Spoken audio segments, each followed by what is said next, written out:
नमस्कार दोस्तों, आज के सोचा अखबार में क्या खबर है वो अपन खबर करने वाले हैं इस क्लास के अंदर। जो पहली बार है वो चैनल को जरूर सब्सक्राइब कर देना। पीडीएफ आपको क्लास अपलोड होते ही तुरंत मिल जाएगी अखबार की।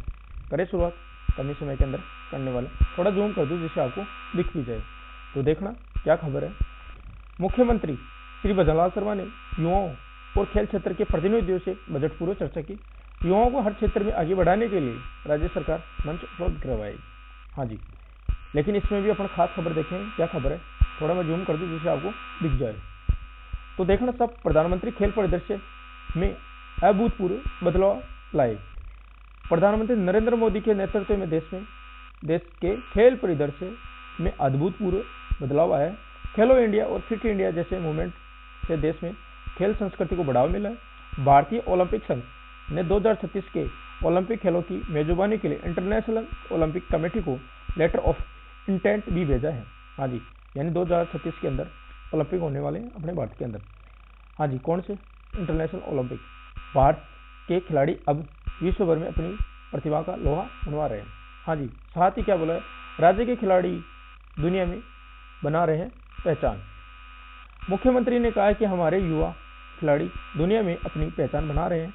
इस बार पेरिस पैरा ओलंपिक में प्रदेश के 8 खिलाड़ियों ने भाग लिया तथा स्वर्ण कांस्य सहित कुल 3 पदक जीते। अगला पॉइंट है, राज्य सरकार ने मेडल जीतने वाले तीनों खिलाड़ियों को 5-5 करोड़ रुपए की राशि प्रदान की और उनका सम्मान किया। हाँ जी, अगला पॉइंट है, यह बेहद गर्व का विषय है कि भारतीय सरकार दिव्य कीर्ति सिंह राठौर को अर्जुन पुरस्कार और पैरा एथलीट्स, मैं थोड़ा और जूम कर दूं जिससे आपको दिख भी जाए, यानी दिव्य कीर्ति सिंह राठौर को तो अर्जुन पुरस्कार दिया गया और पैरा एथलीट्स, ठीक है ना, महावीर सैनी, इनको दिया गया द्रोणाचार्य पुरस्कार। यानी ये किनको दिया जाता है, कोचों को दिया जाता है, प्रशिक्षक को। हाँ जी, और ये अर्जुन पुरस्कार खिलाड़ियों को दिया जाता है। हाँ जी, साथ ही क्या बोला कि मुख्यमंत्री ने कहा, क्या कहा कि खो खो वर्ल्ड कप में विजेताओं को भारतीय टीम को धन्यवाद बोला तथा उस टीम में शामिल राजस्थान की बेटी निर्मला भाटी को भी जीत की बधाई दी है। ये खबर है आज की। हाँ जी, और क्या खास है खबर वो देखना सब, मैं थोड़ा जूम कर दूं। हाँ जी, तो देखना क्या खबर है, युवाओं के सर्वांगीण विकास के लिए नई युवा नीति राज्य सरकार ला रही है। श्री भजनलाल शर्मा ने कहा है कि युवाओं के सर्वांगीण विकास के लिए युवा नीति तैयार की जा रही, जिसमें हाल ही में राजस्थान युवा महोत्सव 2024 आयोजित किया गया। यानी ये राजस्थान युवा महोत्सव जो SMS स्टेडियम में किया गया था, ठीक है, 3 दिन चला था, 12 जनवरी तक। हाँ जी, जिसमें करीब 2 लाख युवा जुड़े थे। इस युवा महोत्सव में युवाओं को अपनी प्रतिभा दिखाने और अपनी क्षमता को पहचानने का बेहतरीन मंच मिला। उन्होंने कहा कि युवाओं को काउंसलिंग और मार्गदर्शन के लिए संभाग मुख्यालय पर युवा साथी केंद्र भी स्थापित किए जा रहे हैं। यानी संभाग स्तर पर युवा साथी केंद्र स्थापित किए जा रहे हैं। हाँ जी, और देखना सब क्या खबर है, ये खबर थी जो मैंने आपको बताई। आगे देखना सब, ये बातें खास है। क्लास पसंद आ रही है तो चैनल को जरूर सब्सक्राइब कर देना। मैं थोड़ा जूम कर दूं जिससे आपको दिख भी जाए। हाँ जी, खबर है कि नवीनीकरण ऊर्जा पर क्षेत्रीय समीक्षा बैठक जयपुर में आयोजित हुई। केंद्रीय नवीनीकरण ऊर्जा मंत्री भी यहाँ इस बैठक के अंदर शामिल हुए। कैसे राजस्थान है ऊर्जा के क्षेत्र में वो देखो। हाँ जी, 2030 तक अक्षय ऊर्जा उत्पादन 500 गीगावाट तक बढ़ाएंगे, ऐसा कहा है राजस्थान सरकार ने, यानी भजनलाल सरकार ने। केंद्रीय नवीकरण ऊर्जा मंत्री प्रहलाद जोशी ने कहा है कि देश के यशस्वी प्रधानमंत्री श्री नरेंद्र मोदी ने वर्ष 2030 तक देश में अक्षय ऊर्जा का उत्पादन 500 गीगावाट तक बढ़ाने, वर्ष 2030 तक नवीनीकरण ऊर्जा के क्षेत्र यानी ऊर्जा आवश्यकता का 50% पूरा करने तथा 2070 तक नेट जीरो कार्बन उत्सर्जन तक ले जाने की अपनी प्रतिबद्धता व्यक्त की है। ये लो साहब, ये खबर मैंने आपको जल्दी बोली। मैं दोबारा सुनाता हूँ क्या खबर है ये।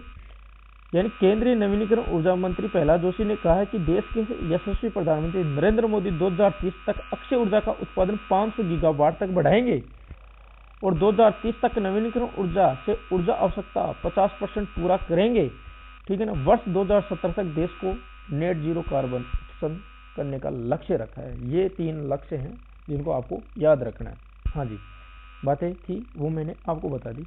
और देखना सब, 10 साल पहले भारत विश्व में 11वीं अर्थव्यवस्था पर था, ऐसा बोला है।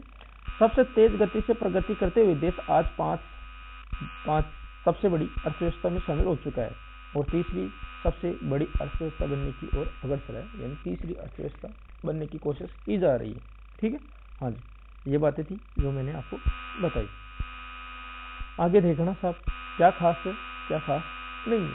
हाँ जी, इधर देखो साहब, ऊर्जा राज्य मंत्री हीरालाल नागर ने कहा है कि राज्य में स्वच्छ ऊर्जा नीति 2024 वर्ष 2030 तक राजस्थान की अक्षय ऊर्जा क्षमता को 125 गीगावाट तक लाने में अहम भूमिका साबित हुई है। हाँ जी, राज्य सरकार कुसुम योजना तथा हाइब्रिड एन्युटी मॉडल को मिलाकर विकेंद्रित सोलर की 17,000 मेगावाट परियोजना पर काम करी है। हाँ जी, साथ ही देखना साहब, राज्य ऊर्जा मंत्री ने कहा कि जयपुर, जोधपुर और अजमेर विद्युत वितरण निगम द्वारा कुसुम योजना में 405 मेगावाट के सोलर संयंत्र स्थापित किए जा चुके हैं। अगला पॉइंट है कि पीएम सूर्य घर निःशुल्क बिजली योजना के माध्यम से प्रदेश के तीनों डिस्कॉम में अब तक 23,400 घरों पर 114 मेगावाट क्षमता के रूफटॉप सोलर लग चुके हैं। हाँ जी, ये खबर थी। और आगे देखना साहब, खबर क्या है, खबर ये थी जो मैं आपको बता दी, और खास खबर थी वो वैसे हो गई कंप्लीट।